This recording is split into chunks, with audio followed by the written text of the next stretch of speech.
귀등도 돈이 되는 절세 수다방, 줄여서 귀등돈입니다.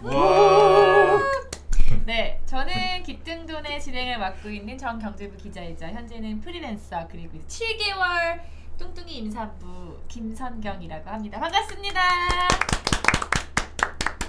이 기자님. 네, 저는 텍스워치의 재간둥이 이상원입니다. 네, 재간둥이 우리 재간둥이 얼굴 나가고 있고요.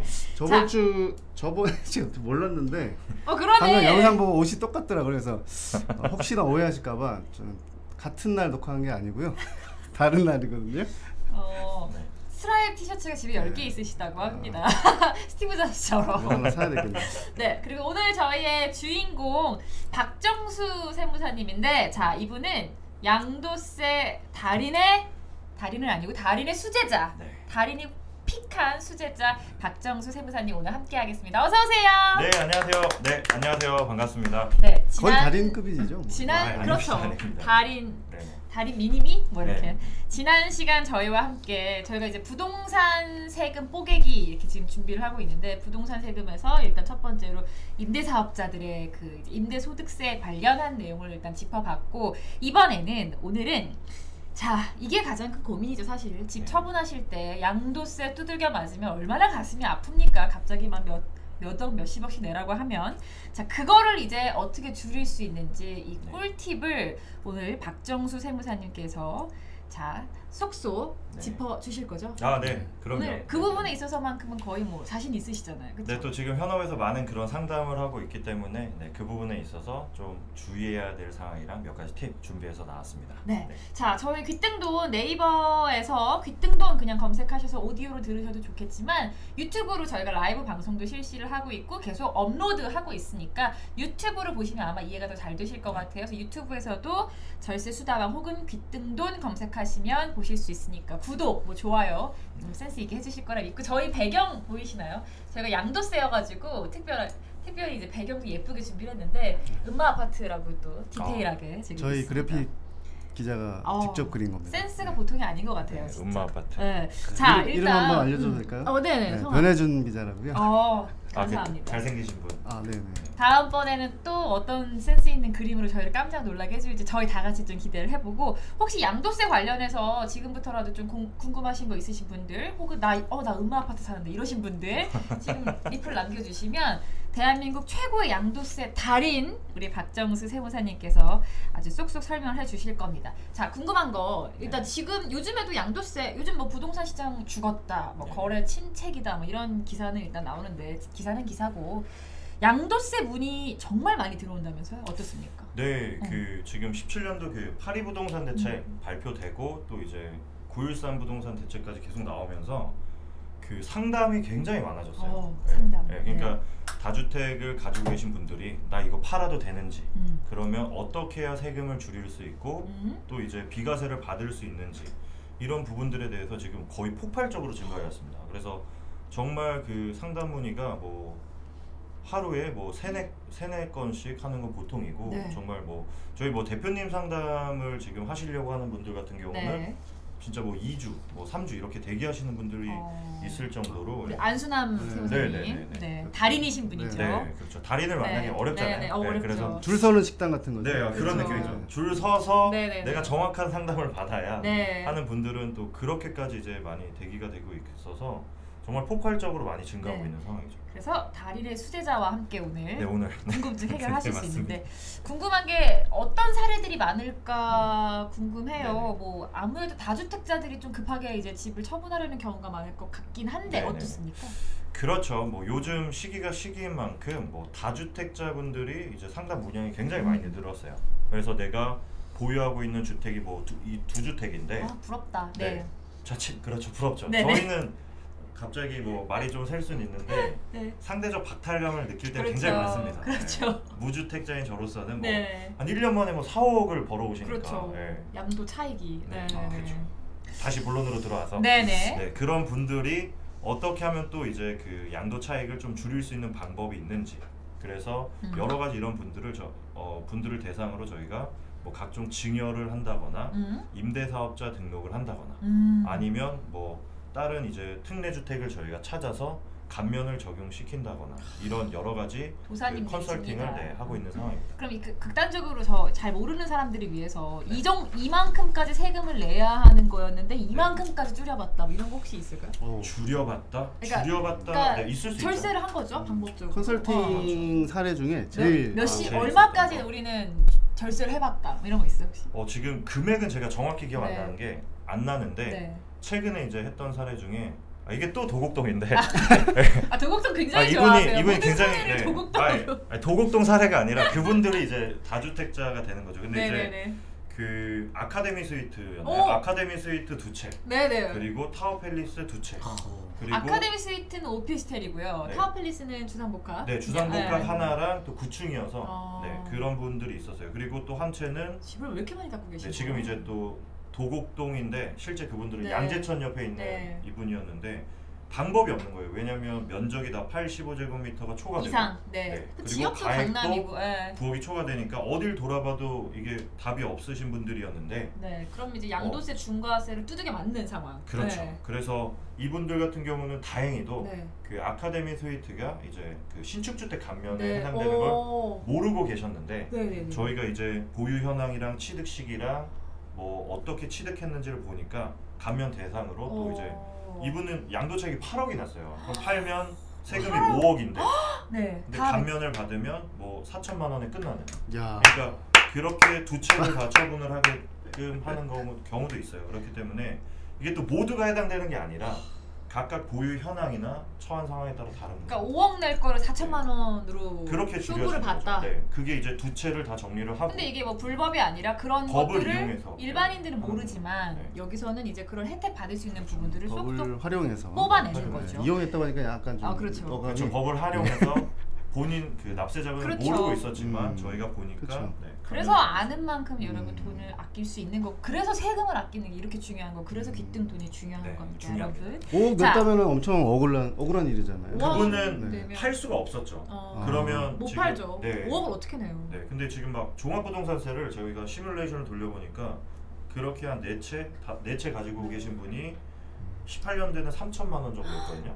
근데 이번 연도에 증액되기 전 기준이었어요. 그때는 한 4,500만 원 정도로 증가하고 연마다 한 1,100만 원씩 늘어나요. 세금이 너무 부담스럽다. 그러니까 엄청 그런 이분 같은 경우는 그 보유세 감당을 하기도 벅찼는데 가볍게 정리를 하면서 이제 또 증여까지 대비를 저희가 하게끔 컨설팅을 해드렸죠. 자, 이 꿀팁 오늘 저희가 알려드릴 건데, 자 일단 이 기자님.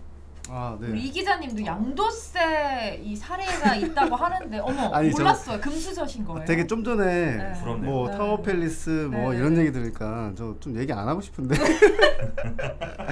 사실 뭐 그 집을 가지고 있다기보다는 그 S모 은행의 집인데 제가 은행 집인데 제가 잠깐 가지고 살고 있는 거예요. 근데 그 결혼하고 나서 이제 좀 은행에서 크게 좀 땡겨서 이렇게 무리하게 장만했다가 무리하게 장만했다가 처분을 하게 되잖아요, 어차피. 근데 1세대 1주택자는 그 양도세 부담이 없는데 제가 좀 부득이하게 좀 뭐라고 일시적인 2주택 이사하려고 하면 요즘 많아요. 이사하려고 이제 집을 아직 정리가 덜 된 상태에서 사게 되잖아요. 기간이 있잖아요. 그게 3년 동안이라고 지금 돼 있는데 그걸 좀 넘겼어요. 그래서 2주택자가 일시적이지 않은 2주택자가 돼서 세금을 근데 반전이 있나요? 되게 슬픈 사연인데 왜? 양도세 차익이 너무 없어서 되게 안 오른 집이에요. 안 오른 집이어서 다행인지 불행인지 막상 저희가 그래서 직접 홈택스에서 직접 신고했어요. 직접 신고해도 될 정도로 부담이 안 되죠. 네네네. 이것저것 그 기본공제랑 이거 제가 한번 해봤거든요. 기본공제랑 뭐 이렇게 저렇게 빼니까 뭐 그 장기보유공제나 그리고 뭐 필요경비 이런 거 빠지는 거 있잖아요. 해보니까 영원히 없어졌어요. 홈택스에서 가시라고. 아니 영원히 납부 안 하셔도 된다. 네네. 그래서 이런 경우도 있군요. 보통 그 2주택자가 돼버리면 이제 세금을 많이 두들게 되는데 세금이 많았으면 제가 네. 직접 하지 않았겠죠. 안타까운 세무사님한테 좀 상담도 드리고. 자, 저희는 그 양도 차익을 많이 남기면서도 세금을 줄이는 방법들 좀 알아볼 건데, 지금 방금 말씀해 주셨어요, 이 기자님이. 저도 그렇게 알고 있는데 1주택자분들은 그 양도세 비과세다. 그냥 일단 그렇게 알고 있죠. 부담 없다. 이거 맞는 거 아닌가요? 그렇죠. 뭐 내가 정말 한 채만 가지고 있다. 정말 한 채만. 그러면 9억이 넘지 않으면 세금 부담이 그렇게 많지 않아요. 왜냐면 거주 이전의 자유가 보장돼야 되기 때문에. 멋있다. 네. 그래서 내가 1주택 가지고 있는데 팔고 다른 데 이사할 때 세금 때문에 더 점점 더 열악해지면 안 되잖아요. 그래서 1주택자분들은 정말 걱정하실 필요가 없는 거죠. 그러면 주의사항 같은 거는 그럼 9억이 넘지 않은 집 같은 경우는 뭐 크게 이제 신경 안 쓰셔도 될 것 같고, 만약에 9억이 넘는 집 같은 경우는 조금 신경 써야 되나요? 네, 좀 그래도 세금 부담이 굉장히 적죠. 그래도 초과분만 과세가 되기 때문에 굉장히 적습니다. 양도세가 면제인데 비과세인데 비과세인데 9억 원 초과 부분만 그거에 대해서만 초과된 부분의 양도 차익만. 그러니까 전체 양도 차익에서 그 9억 원 아래 부분은 또 빼고 그 계산식이 좀 복잡하잖아요. 그러니까 이렇게 생각하시면 돼요. 내가 10억짜리 1주택을 팔았다. 1억만 하는 거구나. 네, 그럼 1억만 과세하는 게 아니라 이 10억 분의 9억을 초과하는 1억.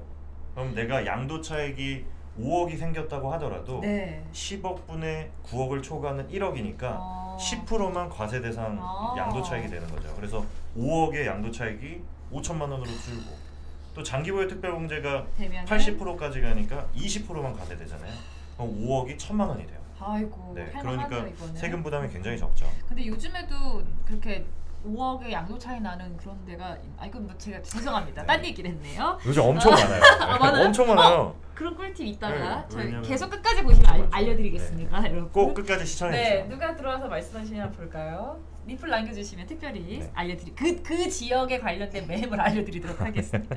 자, 그럼에도 불구하고 1주택자들 안심하고 있었는데, 그럼에도 불구하고 확실히 이번 연도, 그러니까 이번 정권 들어서는 세금 부담이 늘고 있다, 이런 기사 굉장히 많은데 맞습니까?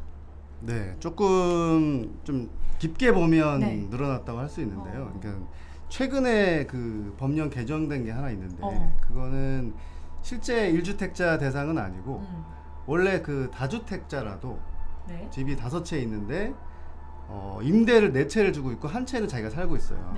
그러면은 임대사업자 등록을 하고 있으면 그걸 그냥 한 채 1주택자로 보는 그런 규정이 있어요. 그래서 이 살고 있는 주택을 팔 때는 양도세를 면제해주는 그런 혜택이 있는데, 그게 최근에 규정이 좀 이게 너무 혜택이 강하다. 그 혜택이 너무 크다. 그래서 이 나머지 임대 주고 있던 것들을 다 팔고 나서 마지막으로 최종 2년 이상 보유해야만 걔한테 혜택을 주도록 좀 세게 바뀌었어요. 맞아요. 그 전에는 이제 그 전에 다른 임대주택을 갖고 있을 때 팔아도 되는 거예요. 맞아요. 그래서 이제 뭐 그런 분들한테 대상이 되는 거고, 그 진짜 1주택자한테도 조금 해당이 되는 게 있는데 그 기사를 좋은 기사를 하나 가지고 오셨네요. 네, 직접 쓰신 제가 기사인가요? 쓰신 본인이 쓴 기사 썼는데도 기억이 안 나네요. 네네네. 그 이게 작년이죠. 그 2018년. 작년도 아니네요. 그 전년도. 전년도 17년 8월 3일부터는 그렇죠. 지역을 확인해야 되는 그런 문제가 있어요. 조정 대상 지역. 조정 대상 지역 내에서 1주택인 경우에는 그 양도 차익 잠시만요. 본인이 쓴 기사가 맞습니다. 이상원 기자님이 직접. 그 전에는 단순하게 2년 이상만 보유하면 됐었는데 이제 2년 거주 여건으로 2년 살아야 된다는 거죠. 아까 말씀하신 것처럼 그 자기가 안 살고 임대 주거나 했는데 그게 1주택으로 이제 그때는 그 전에는 1주택으로 보고 비과세 했는데 지금은 임대 주면 안 되고 자기가 들어가서 살아야 되는 거죠. 임대 들어와 있는 사람을 쫓아내고 2년 살아야만 그걸 비과세 받을 수 있는 거죠. 그러니까 팔기 전 2년은 사셔야 비과세를 받을 수 있게끔 좀 복잡해진 거죠. 그렇죠. 근데 이제 기자님께서 방금 말씀해 주셨던 것처럼 이게 지역이 굉장히 중요한 거예요. 그러니까 일반적으로 내가 뭐 인천에 거주하고 있는데 새로운 주택을 샀다 하면 거주 아직 안 하셔도 돼요. 아직 근데, 인천은 아니고. 네, 정부에서 지금 발표한 그 43개죠. 43개 그 조정 대상 지역 내에 서울은 다 아닌가요, 거의? 서울은 다. 네, 조정 서울은 대상 다고. 그러니까 서울에 계신 분들은 내가 원래 주택이 있었고 그 이제 17년도 8월 2일 이후에 네. 새롭게 주택을 취득하시는 분들 같은 경우는 거주 요건 2년을 이제 충족을 하셔야 되는 거죠. 네, 그거 지켜주세요. 챙기셔야 돼요. 안 하면은 이제 맞습니다. 비과세 아니니까. 네. 그리고 제가 그 체크하다가 네. 좀 확인한 게 이거 좀 세무사님한테 한번 제가 여쭤보고 모범생. 네. 여쭤보고 싶어서 이게 하나 더 바뀐 게 있는데 최근에 일시적 이주택자의 그 중복 보유 기간. 이건 제 기사가 아니고요. 아니에요.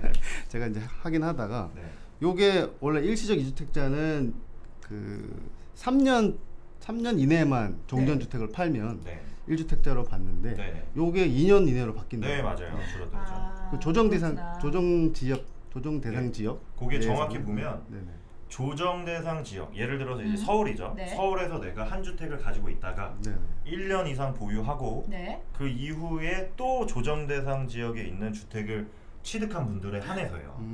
그분들만 그 종전 주택을 2년 이내에 처분하셔야 되는 거죠. 근데 대부분인 게 사실 서울에 계신 분들은 서울에서 계속 이렇게 하시니까 그렇죠, 이거를 다 지키셔야 될 거야 아마. 이게 그러면 지금부터 개정된 것서부터 생각을 해보면 내가 새롭게 취득을 했잖아요. 그럼 2년 거주해야 되잖아요. 그쵸. 그럼 바로 계속해서 거주를 하다가 새로운 주택을 취득하고 바로 또 2년 이내에 이사를 해야 되는 이런 좀 어려운 점이 있어요. 그러네요. 비과세 받기가 굉장히 까다로워졌죠. 그래서 거주 요건이 붙어가지고 조정 대상 지역 관련해 가지고 또 제가 재미있는 거를 또 뭐예요? 그 뭐 이렇게 당연한 건데 조정 현재 그 양도 취득 당시 취득 당시 기준으로 조정 대상 지역이에요. 네, 맞아요. 만약에 이게 조정 대상 지역이 지정이 됐다가 해제가 될 수도 있어요. 그래도 작년 연말에도 추가된 곳이 몇 군데 있죠. 부산에 이런 데는 또 기장군은 또 해제됐고. 근데 내가 해제된 지역에 살고 있다가 나중에 그게 지정이 되면 그거는 해당이 안 된다는 안 거죠. 되고 취득 당시로. 취득 당시에 조정 대상 지역이면 그 해당이 된다. 이런 거 좀 확인하려면 아무래도 세무사님한테 좀 연락을 하는 게 확실하게. 조정 대상 지역은 검색하면 나오긴 해요. 근데 또 헷갈리니까 자기가. 여러 정보들이 지금 많이 쏟아지고 있어요. 맞아요. 뭐 많은 금융권에 있는 뭐 전문가분들 또 뭐 공인중개사분들 또 세무사분들 많이 다 달라. 너무 복잡해요. 그래서 진짜 복잡해요. 다 보시지 마시고 저희가 이제부터 꿀팁 정리해드릴게요. 이것만 그냥 보시면 될 것 같아요. 제 기사도 지금 헷갈려가지고. 네네. 자. 잠깐 물 한잔 하고. 물 한잔. 벌써요? 알겠습니다. 꿀팁은 잠깐 물 한잔 마시고 또. 그래서 물 타임이 또 생겼죠? 네.